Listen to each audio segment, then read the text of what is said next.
Hey everyone, welcome back. In this Math 20-1 lesson, we are learning sequences and series. We will study arithmetic sequences, arithmetic series, geometric sequences, geometric series, infinite geometric series, and sigma notation. Please like the video and subscribe to the channel. An arithmetic sequence has a common difference. That means we add the same number each time.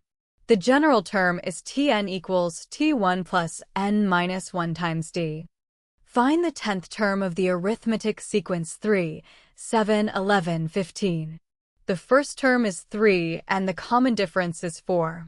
Use Tn equals T1 plus n minus 1 times d. The 10th term is 3 plus 9 times 4, which is 39. An arithmetic series is the sum of an arithmetic sequence. The formula is Sn equals n over 2 times T1 plus Tn. If you know the first and last terms, this formula is very efficient. A geometric sequence has a common ratio. That means we multiply by the same number each time. The general term is Tn equals T1 times r to the power n minus 1. Find the 6th term of 2, 6, 18, 54.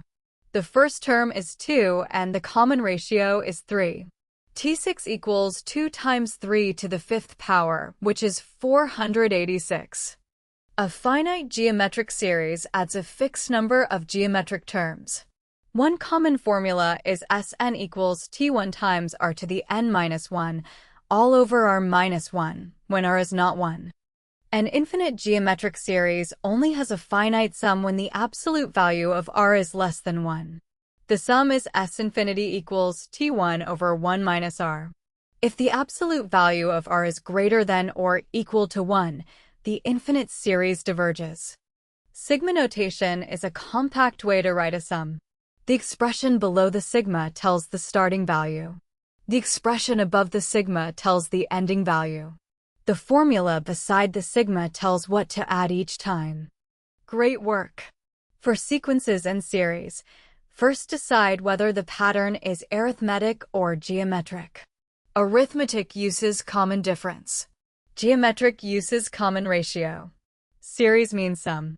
Infinite geometric series converge only when absolute value of r is less than 1.